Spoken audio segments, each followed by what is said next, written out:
Hi guys, it's nice to be back.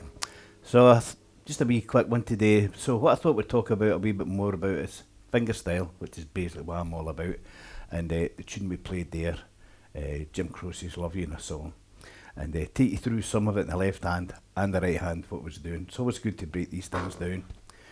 Now if I'm left to my own devices, a key I love playing, I've said before, is A, especially even acoustic guitars, especially acoustic guitars, classical guitars are built to sing in A. And as I say, it's a great key. You don't always have to do it. In fact, there's a tune I play earlier on you'll find in A flat. So it's not that solely key I can play, and I love playing in all the different keys. But if I'm left to my own device, or even if I have to work out a tune, say I'm having to accompany somebody, I'll probably work it out in A and then maybe transpose it to a different key, just so I can see the changes a lot easier. And of course the other thing is, the first, the fourth and the fifth, 1, 4, 5, we're always talking about those bass strings are open, A, D, E. And then I'm in the key of A, so I'm thinking of all the chords I could use, the minor second, the minor sixth, the diminished chord that we normally use, all sorts of things like this. So A is a good key for me to actually work it out in. And it's a lovely song, and what I thought I'd do is take you through basically what I did there. I'll talk first of all a wee bit about the right hand, and as I say, then explain how I use it in the tune. All I'm doing here is just playing. I can do this in a go down because I can get right up here, but I'm playing an A major 7th, way above 12th position and 14th position, but again using open A string. These devices are lovely as long as you don't overdo them, and then just bringing it down a tone, and then the B and the E string. Sometimes I'm playing them as harmonics with my pinky. Just repeat. The E string's a wee bit out there. So as I say, these are devices. You don't want to use these things all the time, but it's nice to be able to do them. Another way I could have started it would be coming down in intervals of sixes. Do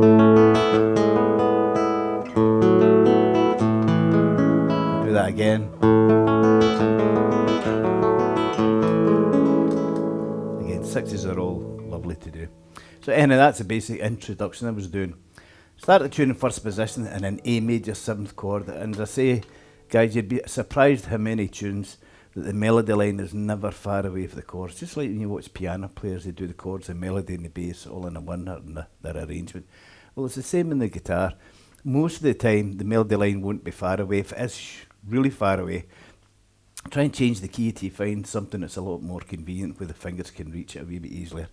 Anyhow, so the melody line starts in A. So it's A, B, C sharp. Remember, 3 sharps in the key of A, F sharp, C sharp, G sharp. Don't flatten them. Anyhow, so here we go.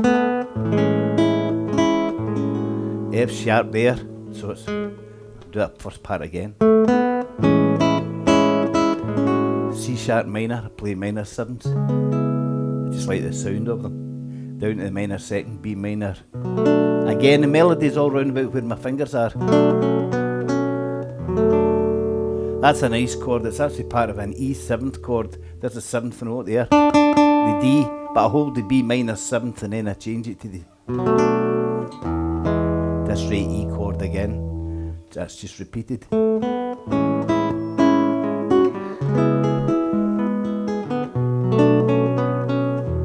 The straight E chord.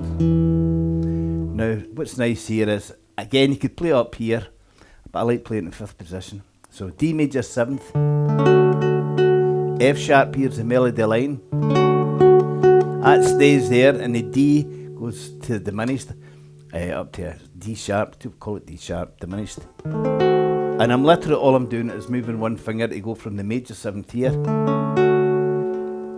adding on the D sharp here, just my usual diminished shape, okay.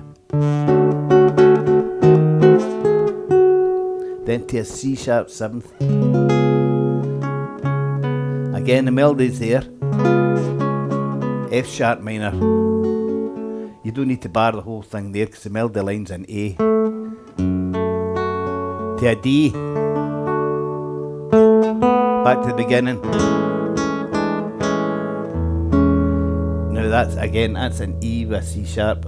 But I keep the A major 7th shape on and play with an E bass. Gives a nice sound. Then a simple rundown in D. So that's a D, C sharp, B.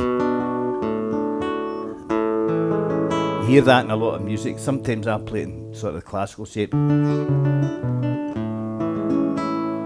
So let me run through that one more time and then we'll get into the right hand. So always remember again, melody lines very close to the chord. A major 7th, first position. F sharp, C sharp minor 7th. B minor 7th,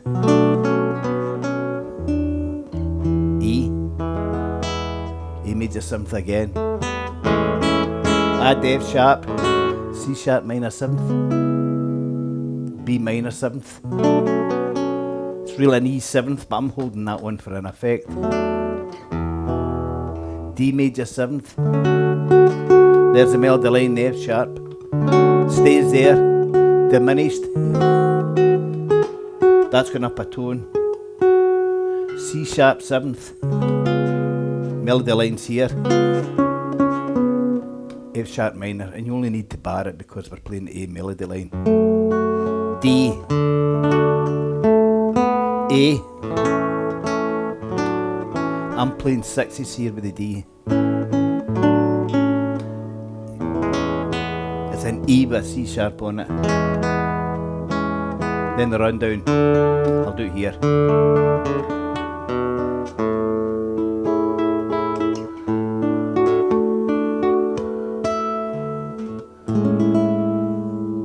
Great tune, and like all the great tunes are very, very simple. That makes them great. Nice tune. Now if you notice I was playing it in a sort of bossa rhythm. Now there's a lot of really great plectrum players that are really good at sweep picking. But when you start using fingerstyle, it just becomes so easy, so natural that you don't have to think about it. As I say, basically what's happening is I'm just thumbing 3 fingers, okay? So your thumb's playing the basses and your 3 fingers are playing the trebles. So in the straight A major 7th chord, it's just the A bass with my thumb and the trebles with my fingers. And I've said before in many videos, the hardest part of doing fingerstyle properly is trying to keep your right hand up. Obviously this tendency to, because you're not sure, you're holding on to the guitar, and either by the heel of your hand or by your pinky, which is a terrible thing to do. If you're going to bother learning fingerstyle, which is a quite tricky thing to do, for goodness sakes, don't do this. I mean, I know it's easy to say that and all, but you'd be amazed how it's such a bad idea. The main reason being, again, I'm going over this 1,000 times, is you can't move up and down the guitar and get the tones. And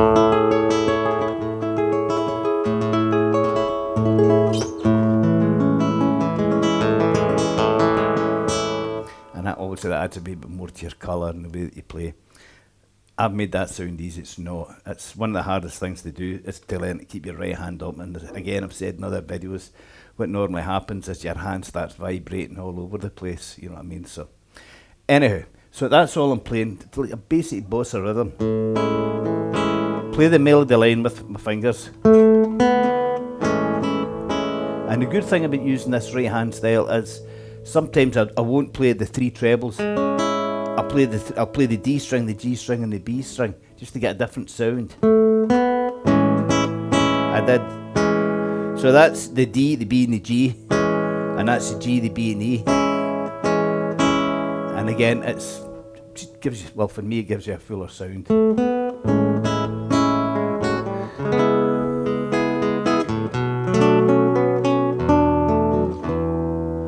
say, all that's happening there is my thumb is playing the basses. And the good thing is I can change it as I'm playing, maybe emphasise something a wee bit more.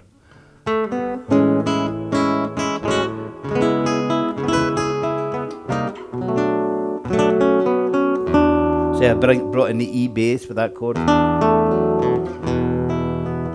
D major 7th. I can alter it. C sharp.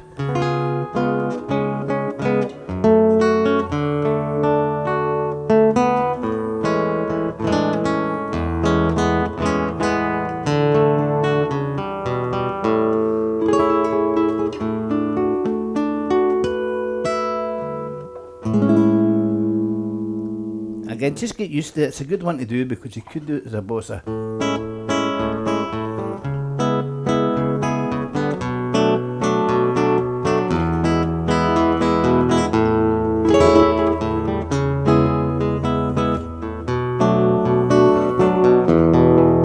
See, sometimes I'm adding a wee bit more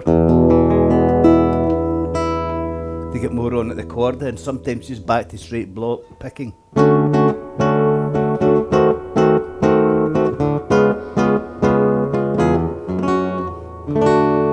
And I say, try and do your own technique. When I'm showing people how to do this, I don't show them exactly what I'm doing because I'm already doing it. You could do something better or something different just to get the feel of it. But try and, as I say, with a tune like this, even if you just play the basic chords like I was doing there, just to get the feel of it.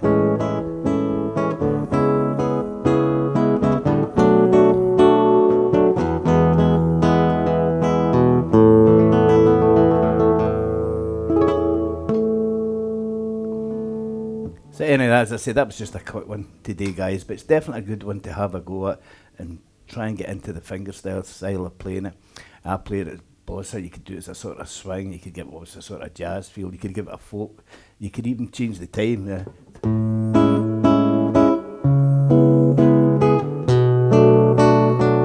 Anyway, I could go on and on. But that's basically the thing, the basic theme behind it all. It's just taking a tune that you're quite comfortable with and putting the plectrum down and trying it with your fingers. Anyway, I hope some of that was of use to you guys. It's a great tune, and hopefully I'll see you back next time and have a longer video prepared. So goodbye and thanks for watching.